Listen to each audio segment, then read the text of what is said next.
आज आपल्याबरोबर आहेत Sanjay Khapre sir. Sir thank you sir, आमच्या उडान सिरीज मध्ये आज तुम्ही आला आहात. थँक्यू. आणि आज आपल्याला खूपच गप्पा मारायच्या आहेत, म्हणजे तुमच्या करिअरच्या गप्पा, तुमच्या आर्टिस्ट असल्याच्या गप्पा.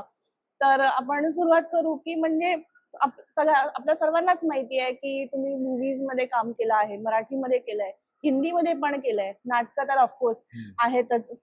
तर तुम्ही कसं ठरवलं की बाबा तुम्हाला करिअर करायचं जे ऍक्टिंग मध्ये करायचं? नाही, कसं होतं की प्रत्येकामध्ये ना ते गुण आहे ना उपजत असतात. बाय बर्थ ते असतं त्यांच्यामध्ये आणि ते इनबिल्ड असतं. त्यामुळे ते आपसुक आपण माणसं तिकडे जातात. आता सचिन तेंडुलकरला सांगितलं असतं त्याच्या आई वडिलांनी सीए हो, तर नसतं झालं ना ते. त्याच्या हातात ते यायचंच होतं, ते आतूनच होत होतं त्याला. तसं मला आतून वाटायचं की आपल्याला काही करता येईल वगैरे असं. त्यामुळे तर आमच्या एरियात, आमच्या चाळीमध्ये हिरजीबाग, मी शिवडीला राहायचो. हिरजीबाग वाडीमध्ये आमच्याकडे हनुमान जयंती व्हायची, त्यानंतर सार्वजनिक पूजा व्हायची. त्यावेळेला आम्हाला आमची कला सादर करायची एक संधी मिळायची आणि अर्थातच आमच्या त्या चाळीच्या सगळ्या या सण उत्सव सोहळे म्हणजे आयोजकांचे आभार मानायला हवेत. त्यांनी आम्हाला स्टेज उपलब्ध करून दिला. त्यामुळेच आम्हाला आमचे ते सुप्त गुण लोकांसमोर आणता आले आणि आपण विनोदी नट आहोत किंवा आपण एक बरं काम करतो याची पोच पावती आम्हाला तिथे मिळाली. कॉम्प्लिमेंट तिकडे मिळाल्यानंतर आम्हाला असं वाटायला लागलं की आपण आता बाहेर पण कुठेतरी करायला हवं. मग शाळेमध्ये काहीतरी करण्याचा प्रयत्न केला. आमच्या शिरोडकर शाळेमध्ये मी जिथे शिकलो तिथे मला त्या ज्योतिराम कदम सर आमचे त्या नाटकाचे होते, त्यांच्याकडून खरं तर मग त्यांच्याकडे काम करायला मिळालं नाही. पण त्यांच्या उत्तम उत्तम एकांकिका बघायला मला मिळाल्या, नाटक वगैरे सगळं बघायला मिळालं. त्या शाळेचे खूप चांगले संस्कार झाले आणि म्हणूनच चांगलं काय हा गोल सेट करता आला. एक म्हणतो ना आपल्याला तिथपर्यंत पोहोचायचं, अप टू द मार्क जायचं आहे, ते तिथे चांगल्या गोष्टी बघायला मिळाल्या म्हणून काहीतरी आपलं ते जागृत झालं आणि मग हळूहळू पुढे पुढे ते करत गेलो. नक्कीच, म्हणजे आपण खरंच मुंबईकरांना चाळ संस्कृती जी लाभली त्यामधून बरेच कलाकार आणि बरेच बाकी काय खेळाडू म्हणा सगळेच आपल्याला मिळालेले आहेत सध्या. आणि खरंच मुंबई ब्लेस्ड आहे म्हणू शकतो आपण या गोष्टीसाठी. खरं तर तुमच्या ऍक्टिंग बरोबर आम्ही आर्टिस्टचा पण आम्ही फार ऐकलेला आहे. आणि मराठी पाऊल पडते पुढे याचा जो लोगो आहे त्याची स्टोरी तुम्ही काय सांगाल? कसं आलं की ना माझ्या वडिलांचं ना हँडरायटिंग खूप चांगलं. नंतर भाऊ माझा जेजे स्कूल ऑफ आर्टमध्ये गेला, त्याच्याबरोबर मीही आर्ट कॉलेजचा असा डिप्लोमा केला. तर हे कसं आहे ना की अनुवंशिकतेनं सगळं येतं आपल्याला, हेरिडेटरी आपल्याकडे येतच असतं ते. त्यामुळे जसं माझ्याकडे ऍक्टिंग जी आहे ती माझ्या आजोबांमध्ये होती, वडिलांच्या वडिलांकडे होती. त्यामुळे मला वाटतं ते ते गुण असतातच, ते कॅरी फॉरवर्ड होत असतात पुढच्या पिढीपर्यंत वगैरे. आता माझ्या लेखीला इंटरेस्ट आहे, तर हा जो इंटरेस्ट आहे तो कदाचित माझ्यामुळे झाला असेल, तो तिच्या जीन्समध्ये आला त्याप्रमाणे. तर तसं ड्रॉइंग पण ते कसं आहे, घरीच आमच्या चांगलं उत्तम उत्तम डेकोरेशन्स वगैरे व्हायचे घरचे. प्लास्टर ऑफ पॅरिसमध्ये त्यावेळेला वडील काका आमचे सगळे करायचे. त्या मी लहानपणापासून बघत होतो. गणपती यायच्या महिनाभर आधी आमच्याकडे ठाकटूक ठाकटूक ठोकाठोक वगैरे आणि प्लास्टरने भरलेलं घर असं व्हायचं वगैरे. पण त्यात आनंद होता. पण नंतर पुढे जाऊन मी थर्माकॉलमध्ये करायला लागलो डेकोरेशन, मी आणि माझा भाऊ. खरं तर दीपकचं खूप मोठं कॉन्ट्रीब्युशन आहे, माझ्या भावाचं. मोठा भाऊ आहे जो आर्टिस्ट आहे. त्यांनी खूप सपोर्ट केला म्हणून ह्या क्षेत्रामध्ये ड्रॉइंग आणि ड्रॉइंग नंतर मग ऍक्टिंगची सुद्धा मला आवड आहे म्हणून त्यांनी एक मुभा दिली, एक फ्रीडम दिलं मला की तुला इकडे काही घरी बघायची काही गरज नाहीये, तुला तिकडे काम केलंस तरी चालेल. तर सुरुवातीला एक म्हणतो ना की आपण विदाऊट पे काही ठिकाणी आपण कला करत असतो, आपल्याला तिकडे पेमेंटही मिळत नसतं. पण ते करत असताना आपल्याला एक कॉन्फिडन्स डेव्हलप होत होता तो, आणि मग त्याचं रूपांतर हळूहळू मी प्रोफेशनल ऍक्टर होत गेलो, असं झालं ते. अच्छा. आणि तुम्हाला सांगतो मी एका ऍड एजन्सीमध्ये जॉबला होतो, तिथे मी इन मुंबई चॅनलचा लोगो केला होता त्यावेळेला. हा, त्यानंतर मी देधक्का फिल्मचं पब्लिसिटी डिझाईन केलंय. साडेमाडे तीनचं केलंय. साडेमाडे तीन फिल्मचं मी स्टोरी बोर्ड तयार केलं. अच्छा. त्यामुळे आता माझ्या बरोबरचे जे आता अंकुश चौधरी साडेमाडे तीनचा डिरेक्टर ना, त्याला माहिती होतं मी आर्टिस्ट आहे. त्यामुळे त्या गोष्टी होत गेल्या. आमचं यदाकदाचित सारखं नाटक आहे, त्या नाटकाला सुद्धा त्याच्या पब्लिसिटी डिझाईन मी केलं होतं, कार्टून्स वगैरे मी केले होते. बापरे, म्हणजे आम्ही यदा कदाचित जवळजवळ मी 3-4 वेळा नक्की पाहिलंय. त्यातला मी धृतराष्ट्राचा रोल केला ऑब्व्हियसली म्हणजे होता. लक्षात आहे माझ्या. आम्ही कॉलेजमधून पळून जाऊन नाटकं वगैरे बघायचं, असं सगळं आमचा कार्यक्रम चालायचा. त्यामुळे मी अक्षरशः 3-4 वेळा तरी नक्कीच बघितलंय. म्हणजे हा. अजून ऍक्च्युअली आता सुद्धा माझा प्लॅन आहे, कारण मी जेव्हा पण मुंबईला येते हा. मी तेव्हा प्लॅन करते की ऍटलीस्ट एक नाटक तरी बघावं. आता कारण किती दिवस तुम्ही इकडे आहात? मी आता 20 तारखेपर्यंत आहे माझा 18 मुंबईला. तारखेला येतेच यशवंतराव नाट्यगृहामध्ये प्रयोग आहे. अच्छा, सकाळी 11 वाजता आहे. ओके. नक्की या बघायला. नक्कीच नक्कीच. तर आम्ही तुम्हाला म्हणजे प्रत्येक वेळेस वेगवेगळ्या भूमिकांमध्ये बघतो. म्हणजे कधी आम्ही कॉमेडीमध्ये बघतो, जसं दे धक्का आहे, म्हणजे माझा तो फेवरेट मूवी आहे खरं तर. आणि नंतर काकस्पर्श म्हणा किंवा लय भारी म्हणा, म्हणजे प्रत्येक तुमची भूमिका वेगळी आहे. म्हणजे कधी सिरियस आहे, कधी एक आक्रमक आहे किंवा हो. कधी कॉमेडी आहे. तर मग तुम्ही ते कसं बॅलन्स करता, की म्हणजे प्रत्येक रोल ऑफकोर्स चॅलेंजिंग असेलच. नाही कसं होतं की मला पण एकतर मला मला माझ्यावर कोणीतरी एक्सपेरिमेंट करत आहे ही खूप चांगली गोष्ट आहे ना. आपल्याला दररोज आपल्याला वरण भात दिलं तर आपण जेवणार नाही. बरोबर. एखादा मध्ये बुधवार शुक्रवार आल्यानंतर आपल्याला काहीतरी वेगळं असं खावंसं वाटतं. पण त्या गोष्टी असतात ना, म्हणजे काही आपल्याकडे काही चांगले डिरेक्टर आहेत मराठीमध्ये, जसे महेश मांजरेकर आहेत. His a dynamic.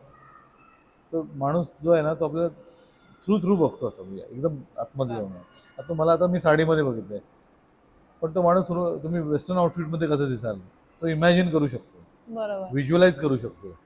किंवा नऊवारीमध्ये तुम्ही कसे दिसाल, गावठी एखादा आदिवासीच्या कॅरेक्टरमध्ये, जसं स्मिता पाटील यांनी जयत्रजतमध्ये केलं त्या गेटअपमध्ये कसं दिसतात. हा माणूस आहे ना, तो बघून डायरेक्ट इमॅजिनेशनमध्ये चित्र काढून बघतो, या चित्रामध्ये या कशा, या अटायरमध्ये त्या कशा वाटतील. तर मला असं वाटतं ना, हे एक्सपेरिमेंट त्यांनी आमच्यावर केलेलं आहे. आणि त्यांनी मला त्याच वेळेला सांगितलं होतं की तू चोरही वाटशील, पोलिसही वाटशील, तू जसं जसं म्हणजे तुझं चेहरा ना असा वेगवेगळ्या कॅरेक्टरला कपडे घातल्यानंतर, गेटअप केल्यानंतर बदलू शकतो तुझा. तर तुझ्या चेहऱ्याचा तू ॲडव्हान्टेज घे, तुझ्या पर्सनॅलिटीचा ॲडव्हान्टेज घे, किंवा तुझ्यातल्या कलेचा तू ॲडव्हान्टेज घे. मला ह्या गोष्टी कळायला लागल्या. आणि मग मला असं वाटतं हरकत काय आहे ना आपल्याला कोणीतरी.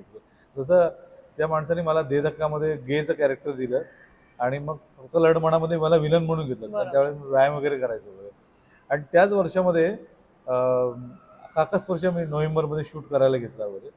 मला असं वाटलं त्याच्यामध्ये मला विलनचं काम मिळेल, पण विलन केला अशोक वैभव मांगरेला, आणि मला पॉझिटिव्ह दिलं कॅरेक्टर. मी म्हटलं सर मला असं का केलं तुम्ही, तू कशातही फिट बसू शकते. तेव्हा मला जाणीव झाली की यार आपण वेगवेगळे एक्सपेरिमेंट करायला पाहिजे. जेव्हा लयभारीसाठी मला कास्ट केलं गेलं, त्यावेळी माझा निशिकांत कामाच्या डोक्यात विलनमध्ये मला आणायचा विचार होता. कारण त्यांनी मला फक्त लढमणामध्ये बघितलं होतं विलन म्हणून वगैरे. ते काम बघून त्याला आवडलं होतं. पण नंतर काही समाव स्क्रिप्टमध्ये काही चेंजेस झाले, त्यांचे डिस्कशन झालं, आणि मग मला पॉझिटिव्ह रोल देण्याचा विचार केला त्यांनी. तेव्हा मला असं विचार आला, मला यार चांगली आता आपली सिरीज झाली असती, आपण विलन म्हणून एस्टॅब्लिश झालो असतो. पण मला असं वाटतं एक छान ब्रेक आला मला त्या रोलमधून. एका वेगळ्या पॉझिटिव्ह कॅरेक्टरमध्ये मला विचार केला गेला. आणि आता असं होतं ना, त्या सिनेमाचे प्रोड्युसर होते जितेंद्र ठाकरे, म्हणजे राजसाहेबांचे भाऊ. तर राज ठाकरे साहेबांचं त्यावेळेला डिस्कशन वगैरे, त्यांच्या टीमचं वगैरे डिस्कशन वगैरे व्हायचं. त्यांनी मला विलनचा माझा विचार न करता त्यांनी पॉझिटिव्ह रोलसाठी केला. कारण त्यांनी माझा काकास्पर्शमधलं काम बघितलं, तो रोल मस्त करेल तो वगैरे. तर मला असं वाटलं की ना, की त्यावेळेला नर्वस झालो होतो, मला विलन म्हणून यायचं होतं.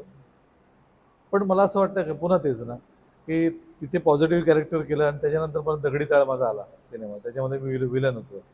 तर मला असं वाटतं ना, एक चेंजेस आपल्याला करत, आपण जसं ना म्हणतो वाराप्रमाणे आपण जेवण बदलत असतो, दररोज तेच कपडे घातले तर चालणार नाही. तर आपल्याला एक्सपेरिमेंट कोणीतरी करतंय, किंवा नशिबानं आपल्याला तसे रोल मिळतात. तर आपण we should prepare for that. आपण तयार असलं पाहिजे. आणि मला वाटतं ऑब्झर्वेशनमुळे ना बऱ्याच गोष्टी शक्य होतात. हो नक्कीच. आता आमच्याकडे सांगतो ना, मी शिवडीला काही असे कॅरेक्टर्स बघितले जे दे धक्कामधलं आहे. ते असे आहेत, म्हणजे आजूबाजूला आपण जर पाहिलं तर बरीच वेगवेगळ्या पद्धतीची माणसं आपल्याला भेटतात. त्यामुळे आपल्याला एक्सपेरिमेंट करायला मिळतं. आता गाढवाचं लग्न म्हणजे माझ्या आईला मी काही गोष्टींमध्ये फॉलो केलं आहे. आता माझ्या आईला आणि आत्याला कोणी पाहिलं नसेल, पण त्यांनी माझं ते कॅरेक्टर लोकांनी टी व्हीवरून बऱ्याच लोकांनी पाहिलं.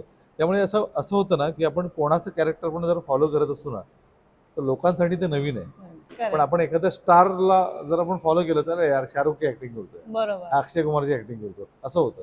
त्यामुळे सर्वसामान्यांना आपण ऑब्झर्व करत राहायचं, आणि ट्रेन बसनी प्रवास करत राहायचा. जरी तुमच्याकडे गाडी असली तरी असा अधूनमधून प्रवास करतच राहायला हवा की जेणेकरून आपल्याला वेगवेगळे कॅरेक्टर बघायला मिळतात आणि बरोबर. मग ते आपल्याला करायला मिळालं. आणि नक्कीच म्हणजे ऑथेंटिसिटी जेवढी जास्त असेल तेवढं आपण लोकांपर्यंत जास्त पोहोचतो. म्हणजे ऑथेंटिसिटीमध्ये ना आपण त्या डेप्थ पर्यंत पोहोचतो आपलं जर ऑब्झर्वेशन असेल एक्झॅक्टली. तर. जर आपण म्हंटल की नाटक आणि सिनेमा, हा. तर यातलं तुम्हाला जास्त काय आवडतं? नाही ना, नाटकाने आम्हाला आमच्यातला कलाकार घडवला आणि सिनेमामुळे अधिक तो लोकांपर्यंत पोहोचला हा भाग आहेच. पण नाटक हे माझ्यासाठी आता एक चळवळ आहे किंवा एक पॅशन आहे. अं, जसं व्यायाम करण्यापूर्वी आपण बॉडी जरा वॉर्मअप करतो ना, तसं ते आहे. नंतर आपल्याला वेट ट्रेनिंग आपण करतो, पण आधी फ्री वर्कआउट पण तितकंच महत्त्वाचं आहे, जे आपल्याला नाटक करायला देतं. जे एक रियाज आहे आणि तिथे तुम्हाला आजच्या प्रयोगाला जर तुमचं काही शोला तुमचं काही गोष्टी मिस्टेक झाल्या काही, तर पुढच्या शोला सुधारता येतात. ते फिल्मला नाही करतात. एकदा चूक झाली, ती शूट झाली, आता याच्यामध्ये आपल्याला रिटेक नाही. बरोबर. तसं आहे ते. त्यामुळे ना तिथे तिथे तो बेस आपला मजबूत होतो आणि मला असं वाटतं की आता नवीन येणाऱ्या पिढीने सुद्धा आहे ना, आपण जर म्हणजे नाटक हे लिटमस पेपर सारखं आहे. मला असं वाटतं की तुम्ही एक्सपेरिमेंट करू शकता तिकडे. बरोबर. हे बघितल्याशिवाय मग आपण स्वतः ट्रायआउट केल्याशिवाय आपल्याला कळणार नाही ना. जर मी डायरेक्टच माझं खानावळ सुरू केली, माझं हॉटेल सुरू केलं, पण तुमच्या हाताला चव आहे की नाही कोणी सांगितलं तुम्हाला? बरोबर. ते दुसऱ्यांनीच ओळखायला हा, पाहिजे. म्हणजे माझ्या हाताला जर माझ्या हातून जर चहाच चांगला होत असेल तर मी टी स्टॉल टाकायला पाहिजे. बिर्याणी सेंटर उघडून काय उपयोग नाही. बरोबर. जर हाताला चव नसेल तर ह्या गोष्टी ना आपल्याला ट्रायआउट करून बघायला मिळतात. तर मला असं वाटतं की नाटक हे ते आहे, त्यामुळे डेफिनेटली नाटक जवळच आहे आणि सिनेमा देखील जवळच आहे की ज्यांनी मला घराघरात पोहोचवलं. तुमचा आतापर्यंतचा म्हणजे तुम्ही की कोणता रोल तुम्हाला एकदम मनाच्या एकदम जवळ आहे, की म्हणजे नाही हा रोल म्हणजे असं होता की येस मला हा रोल पाहिजेच, हे माझ्या डोक्यात होतं कधीतरी? मला फक्त लढ मनामधला मी विलन केला होता ना, मला तो माझ्यासाठी चॅलेंजिंग होता. कारण माझा स्वभाव तसा नाही आहे. माझा स्वभाव सॉफ्ट आहे आणि ते कॅरेक्टर खूप असं ॲग्रेसिव्ह आहे. किंवा मी असं शांत मला काय होतं ना, तेच महेश मांजरेकरांचंच म्हणतो ना, महेश सरांनी हे केलं होतं ना, की मी असं नॉर्मल जरी बसलो ना, तर एखाद्याला असं वाटतं मी खुन्नस नाही वागतोय. आता हे समोरचं बघणारा सांगू शकतो बरं. आपल्याला. किंवा एखाद्या पहिल्यांदा मला भेटत असेल, त्याला असं माझ्या दिसायचं राहायला ह्याच्यामध्ये ॲटिट्यूड आहे. ते हा जो ॲटिट्यूड आपल्यामध्ये दिसतो ना, हे समोरचं आपल्याला सांगू शकतो, अरे ह्या रोलला हा फिट आहे. तर मला एकाने कोणीतरी सांगितलं होतं, तू जेव्हा का क्लिक होशील ना, विलन म्हणून क्लिक होशील. त्याच्या आधी मी गाढवाचं लग्न, दे धक्का वगैरे माझं करून झालं होतं. पण विलन म्हणून येण्यासाठी ना खूप काळ बघावा लागला. पण तेव्हा नंतर मला लक्षात आलं, की ना यार कदाचित आपल्याकडे ज्या काही गोष्टी आहेत त्या समोरच्याला दिसत, आपल्याला दिसत नाही. बरोबर. तसं आहे ते. तर जसं आपण म्हणतो की प्रत्येक कलेमध्ये किंवा आपण जी गोष्ट शिकतो त्यात एक गुरु असतो किंवा आपण एक कोणाला तरी आयडल मानतो. तुम्ही असं कोणी ठरवू शकता की म्हणजे बाबा मला मराठीमध्ये जर मी यांना बघून मला असं वाटलं किंवा मी इन्स्पायर झालो की आपण उद्या नाटकात किंवा सिनेमामध्ये काम करावं किंवा हिंदीमध्ये, दोन्ही इंडस्ट्रीमध्ये म्हणू शकता कारण तुम्ही दोन्ही एक्सपेरिमेंट केला. सुरुवातीच्या काळामध्ये आहे ना, सुरुवातीच्या काळामध्ये लक्ष्मीकांत बेर्डे, अशोक सराफ, हिंदीमधले उत्पल दत्त, संजीव कुमार यांची कामं मला खूप आवडायची वगैरे त्यावेळेला, खूप भावायची वगैरे. मग स्वतः काम करायला लागल्यानंतर तिथपर्यंत आपण पोहोचू शकतो की नाही याचं आपल्याला कळायला लागलं, की मग आपल्यात नेमकं काय उणीवा आहेत, त्याच्यावर कसं काम करायला पाहिजे, ह्या गोष्टी काही कळायला लागल्या. आणि लॉकडाऊन जर माझ्या आयुष्यात आलं ना, त्याने तर आम्हाला लिटरली मला मला वैयक्तिक माझ्याबद्दल बोलतो मी, की त्याने आरसा दाखवला, की जगभरातले सिनेमे कधी मी पाहिले नव्हते. मी हॉलिवूडचे वगैरे बघत होतो, पण Irani film, Turkey film, Spanish film हे कधी बघायला मिळालंच नव्हतं. बरोबर. तर मला असं वाटतं, की मला म्हणजे वर्ल्ड सिनेमा म्हणजे हॉलिवूडचा सिनेमा, ह्याच्या पलीकडे सिनेमाच नसतो असं मला वाटत होतं. पण जेव्हा हे सिनेमे पाहिले, मी ते फौदा नावाची एक वेब सिरीज पाहिली, हो, ती तर जी खूपच छान इस्रायली आहे. हिब्रू भाषेत आहे. ती बघण्यासारखी आहे. त्याच्यातून मला असं आलं की ही माणसं कुठे आहेत? म्हणजे आपल्याकडे एक इरफान दिसला किंवा एक नवाजुद्दीन सिद्दीकी दिसला की आपण भारावतो, अरे क्या ॲक्टर आहे, क्या ॲक्टर आहे. त्याच्यामध्ये एका सीनमध्ये 25-25 इरफान आणि नवाजुद्दीन. करेक्ट. ते बघितल्यानंतर लक्षात आलं ही माणसं कुठे होती? आजपर्यंत मी यांना बघितलं का नाही? तर अशा बऱ्याच गोष्टी आपल्याला शिकायला मिळाल्या. लॉकडाऊननी खरं सांगतो ना, माझे जे पूर्वीचे जे काही आयडॉल्स होते, ते काही आदर्श होते, ते वॉशआउट होऊन काहीतरी नवीन आणखी काही गोष्टी मला बघायला मिळाल्या. म्हणजे आपल्याकडच्या गोष्टी आहेतच चांगल्या, मराठीतल्या किंवा हिंदीतल्या. पण त्याही पलीकडे जाऊन आपल्याला काही वेगळी माणसं सुद्धा बघायला मिळाली, हे त्यांच्याकडून खूप शिकायला मिळालं. बरोबर. आणि अजून एक प्रश्न माझा, की म्हणजे आपण एक आता तुम्ही ऍक्टिंग पण करता आणि एक स्वतः आर्टिस्ट पण आहात. मग आर्टिस्ट ऍक्टिंगला सपोर्ट करतोय की ऍक्टिंग आर्टिस्टला सपोर्ट करतोय? खरं तर सुरुवातीच्या काळामध्ये ना मला ना ते लगेच आपल्याला कोण ऍक्टिंगसाठी कोण बरं. आपल्याला कामं देणार नाही. मग कसं एंटर करायचं, तर आता फॉर एक्झाम्पल मला मी कुठल्या एकांकिकेमध्ये काम करत असताना केदार शिंदे किंवा संतोष पवार, अरे ह्याला सेटचं काम करायला दे, आपलं नेपथ्य वगैरे तो उभा करेल, हा चांगला आर्टिस्ट आहे आणि छोटासा रोल पण कर. त्यामुळे मला त्या छोट्याशा रोलच्या आमिषासाठी मला हे हे काम करायला आवडीचं काम होतं हेही सुद्धा. पण ते करत असताना मग हळूहळू आपणच एखादं नाटक करतोय. पहिल्यांदा मी व्हिजिटिंग कार्ड फुकटमध्ये कोणाचं जर केलं असेल तर आमचा आपला सगळ्यांनाच माहिती आहे अरुण कदम हास्य चित्रमधला, येस. त्याचं व्हिजिटिंग कार्ड मी केलं होतं आणि त्याचं व्हिजिटिंग कार्ड इतकं छान झालं, तो लोकांना दाखवायला लागला. त्यानंतर मला विकतची कामं मिळाली, अरे त्याच्याकडून मी करून घेतलं, त्याच्याकडून करून घेतलं, असं त्यांनी सगळ्यांकडे पब्लिसिटी केली. आणि आपलं शेवटी माझं असं मत आहे की माझा अनुभव आहे की आपलं कामच बोलतं. बरोबर. आपल्याला नंतर पब्लिसिटी करायची गरजच भासत नाही. आता मी बऱ्याचशा नाटकांच्या डिझाईन्स वगैरे मला करायला मिळाल्या, कारण त्या लोकांना हळूहळू कळायलाच लागलं होतं. त्यामुळे माझ्या नाटकाचं मी डिझाईन मी स्वतःच करतो. बऱ्याच सिनेमांचं मी केलं, साडेमाडे तीन, दे धक्का, पुन्हा हुप्पा हुया, प्रकाश बाबा आमटेचं लेटरिंग माझं आहे. अच्छा. म्हणजे असे बरेच 22-25 सिनेमे मी केले होते. आणि एक्सपिरियन्सनी कसं झालं की नाटकांचा एक्सपिरियन्स खूप होता, पब्लिसिटी डिझाईनचा. त्यामुळे बऱ्याचशा आमच्या क्षेत्रातल्या लोकांना माहिती नाही.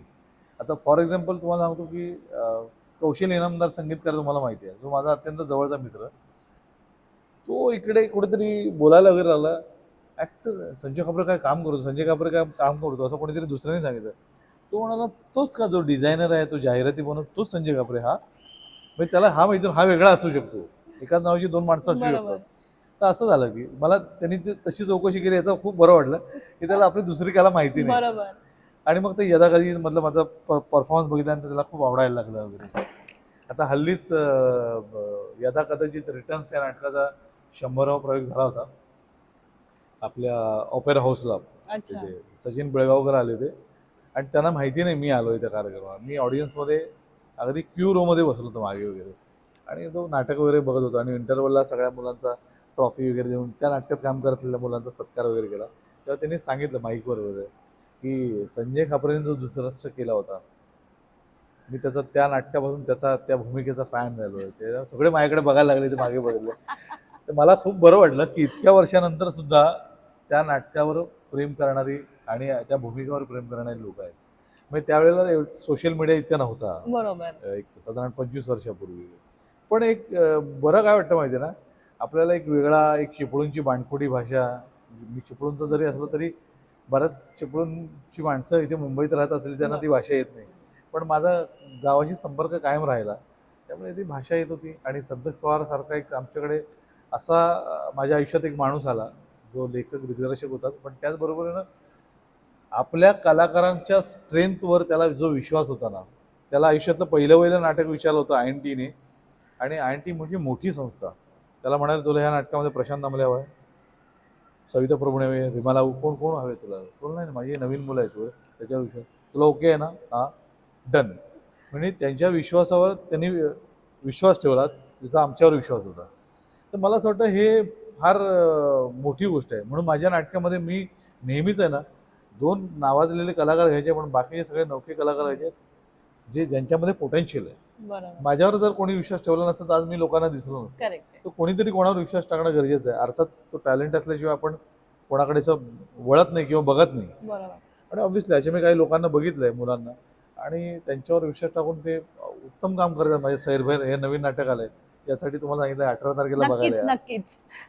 आणि आपण आता जास्त वेळ न घालवता माझा एकदम स्पेशल क्वेश्चन मी सगळ्यांनाच विचारते तो, की आता तुम्ही खूपच जसं तुम्ही म्हटलं की नवीन नवीन ऍक्टर्सना तुम्ही प्राधान्य देता, की म्हणजे त्यांना पण चान्स मिळाला पाहिजे म्हणून. तर तुम्ही अशा मुलांना म्हणा किंवा मुलींना काय सजेशन कराल, तुम्ही काय ऍडवाइस द्याल, की म्हणजे त्यांनी काय फॉलो करावं? हे बघा, मी कुठल्या कोणाचे ऑडिशन्स बघून मी इन्स्पायर होत नाही किंवा अगदी प्रभावित होत नाही किंवा त्या इम्प्रेशन खाली येऊन त्यांचं कास्टिंग करेल असं काही नाही. मी त्यांचा लाईव्ह परफॉर्मन्स बघतो. 2 तासाच्या नाटकामध्ये तुमचे डायलॉग सुरू असताना ह्या उभ्या आहेत, तर यांचं लिसनिंग किती महत्त्वाचं आहे, किती जेन्युइन वाटतं त्या नाटकाला असलेल्या फॉर्ममध्ये, तेव्हा कळतं. डायलॉग असणं म्हणजे तुमच्यातला ॲक्टर दिसतो असं नाही. डायलॉग बोलणं म्हणजे भाषण करणं आहे. पण मी भाषण करत असताना जितक्या तन्मयतेने तुम्ही ऐकताय, तल्लीनतेने तुम्ही ऐकताय, आता कॅमेऱ्याच्या मागे हा सुद्धा आहे, बरोबर. पण तो सुद्धा जेवढा जेन्युइनली असा बघून सगळं ते कॉन्सन्ट्रेशननी करतो सगळं वगैरे, म्हणजे इन्व्हॉल्वमेंट आहे त्याच्याकडे. म्हणजे नॉट नेसेसरी की त्याला डायलॉग आहे, बरोबर. पण त्याची इन्व्हॉल्वमेंट दिसते, त्यात त्याचा परफॉर्मन्स दिसतो. तर हे फार रेअर आहे या गोष्टी, आणि त्याच्यामध्ये खरा कलाकार दिसतो ॲक्शनवर वगैरे. त्यामुळे मला असं वाटतं की एकांकिका, राज्यनाट्य स्पर्धा हे करत राहिलेल्या मुलांना भवितव्य आहे आणि ब्राईट फ्युचर आहे असं मला वाटतं. जसं मी मगाशी पण म्हटलं की आपली ही उडान सिरीज जी आहे, जी आपण म्हणजे पॅशन फॉलो करणं आणि त्या पॅशन मधून तुम्ही म्हणजे भले तुम्ही जॉब करताय आणि त्याबरोबर तुम्ही अजूनही काही करताय, मग यासाठी तुम्ही काय अजून एक सांगाल की म्हणजे तुम्ही किती पॅशनला पण तेवढंच इम्पॉर्टन्स द्यायला पाहिजे जेवढं तुम्ही तुमच्या जॉबला देताय किंवा तुमच्या बिझनेसला देताय? आता सगळ्यात महत्त्वाचं काय होतं, प्रत्येकामध्ये ना एखादा क्लार्क असेल किंवा बी.कॉम करत असला तरी त्याचा काहीतरी एक वेगळी कला असू शकते. मग ती कुकिंगची असेल, फार्मिंगची असेल, नाही तर आणखी कसली असेल. तर प्रत्येकामध्ये उपजत होऊन काही ना काही असतात. ती कला त्याला माणसाला स्वस्थ बसू देत नाही. ज्याला काही बिझनेसमध्ये किंवा किंवा करिअरच्या पॉईंट ऑफ व्ह्यू लोक म्हणतात तुमच्याकडे प्लॅन बी पण पाहिजे, म्हणजे दुसरी बरोबर. कला पण पाहिजे. तर मला असं वाटतं की ना प्रत्येकामध्ये उपजत गुण असतात. आपण ते आपल्याला जोखायला हवे. एखाद्या ठिकाणी कुठेतरी ट्रायआउट करून बघायला हवे. हे लोकांना आवडतंय का आपलं? बरं वाटतंय का? आणि मग त्याला कसं खतपाणी घालायचं हे तुम्ही ठरवायचं. किती त्याला फुकवायचं. पण जोपर्यंत आपल्याला चांगलं एका दगडावरून आपण जेव्हा दुसऱ्या दगडावर उडी मारतो ना, त्यावेळेस हा पहिला दगड मजबूत करून घ्यायचा. ज्याच्यावर आपण आता पाय ठेवून उभे आहोत आणि त्या दगडावर उडी मारताना त्याला कसं अजून बाजूला काही असं टाईट करून जमिनीशी एकनिष्ठ करून त्याला कसं त्या दगडाचे पाय कसे घट्टर होता येतील, मग आपल्याला उडी मारता येईल. तर त्यासाठी ना ते ह्या दगडावर पाय ठेवूनच सगळ्या गोष्टी हळूहळू थोड्याशा थोड्याशा करायच्या असतात. सगळ्या गोष्टी इतकं पाऊस पडला झपकन ठापकन असा म्हणजे म्हणतात काही लोक ढगफुटी होतं, म्हणजे काय पिशवी फोडली आणि पाणी बत्कन बाहेर आलं, की बादलीसारखं पाणी बाहेर येत नाही. बरोबर. ते पडताना थेंब थेंबच पडतात. त्यामुळे तुमच्याकडे पेशन्स असले पाहिजे. जसं शेतकरी काय म्हणतो ना, की जमिनीची मशागत करून किंवा मे महिन्यामध्ये ते वणवा पेटवून जाळून ते सुकलेलं गवत जाळतो आणि पावसाची वाट बघून त्यातल्या पेरणीसाठी वाट बघत असतो. तर मला असं वाटतं करेक्ट. मला ना ह्या गोष्टीचं एक उत्तम उदाहरण सांगतो मला. कायद्याचं बोला नावाचा एक सिनेमा आला होता. हो. त्याचे प्रोड्युसर होते उदय ताम्हणकर, डॉक्टर उदय ताम्हणकर, डेंटिस्ट आहेत ते. ते मला म्हणाले, संजय, त्यांना एकदा माझ्याकडे बघत होते आणि मला म्हणाले की संजय तुझं येणार वेळ आहे, एकदा येणार आहे वेळ. ज्यावेळेला माझा काही सिनेमा तेवढं दिसत नव्हतं मी फार. अगदी मला वाटतं हार्डली मी गाढवाचं लग्न केलं होतं, पण त्याच्यानंतर बराच मोठा गॅप गेला होता. कसं आहे ना, कलाकारांचं आयुष्याने बॉलरसारखं असतं. प्रत्येक बॉलवर त्याला विकेट मिळत नाही, बरोबर. पण अचूक टप्प्यावर आपण बॉलिंग करत राहायचं. कधीतरी एखादा बॅट्समन बीट होतो आणि आपल्याला विकेट मिळते, बरोबर. आणि मग पुढचा येणारा बॅट्समन हा डेंजर आहे म्हणून तो घाबरून तोही विकेट फेकून जातो. मला तर अशा वाटतं ही वेळेला गोष्ट ही गोष्ट सगळ्यांनाच लागू होते की सगळ्या म्हणजे बिझनेसमध्ये. तुम्ही सगळ्या बिझनेसमध्ये म्हणा किंवा कुठलीही Correct आहे. गोष्ट तुम्हाला एक्सपेरिमेंट करायचं असेल तर तुम्हाला तो अचूक टप्प्यावर. कन्सिस्टन्सी आणि Accuracy. अॅक्युरसी हा एक मला वाटतं हे दोन तुमचे की गोल आहेत की म्हणजे तुम्ही फोकस करायलाच पाहिजे. मला सगळ्यात एक महत्त्वाचं वाटतं, मी कालच हवाई जहाजाच्या सेटवर गेलो, मोहिनींचा फोन पण उचलू शकलो नाही मी. माझा एक सिनेमा येतो फौजी, त्याचं प्रमोशन करायला तिकडे गेलो होतो. मी समीरकडे नेहमीच बघत आलो, कारण कसं आहे, मी यदाकाहीच्या वेळेला मी फ्लॅश झालो, मला महेश मांजरेकरांनी घेतला. समीर नाटकच करत होता, थोडे थोडं असे सिनेमात वगैरे काम करत होता, पण तेवढा क्लिक झाला नव्हता. त्याच्यानंतर माझा सिनेमाचं एक पर्व सुरू झालं. दे धक्का आलं, किंवा फक्त लढमणा वगैरे वगैरे, दगडी चाळपासून असे सिनेमा आले. पुन्हा मी सिनेमामध्ये फ्लॅश झालो, पण समीर तोपर्यंत झाला नव्हता. म्हणजे समीरने बघा किती वर्ष, म्हणजे माझ्याबरोबर व्यावसायिक नाटक पहिलं 98ला केलं आणि तो आत्ता लॉकडाऊनमध्ये क्लिक झाला. म्हणजे त्याच्या घरच्यांनी, त्याच्या मिसेसनी, कवितानी मला खूप हेवा वाटतो की त्याला ती करण्याची संधी दिली. आणि मला म्हणतो ना की भगवान के घर देर आहे, अंधेर नाही. तो बरोबर. त्याला ते त्याच्या पदरात पाडलं त्यांनी आणि ती मेहनतीचं फळ त्याला आता खूप छान पद्धतीनं मिळतंय आणि अभिमानास्पद गोष्ट आहे की आपल्या बरोबरचा कोणतरी असा इतक्या लेवलला क्लिक झाला आणि मस्त. मला खूप अभिमान वाटतो समीरचा. Thank you so much. तुमच्या बरोबर आज गप्पा मारण्यात खूपच मजा आली आणि आम्हाला अजून तुमच्याबद्दल पण माहिती मिळवण्याची संधी मिळाली. त्याबद्दल खूप धन्यवाद. Thank you so much. धन्यवाद.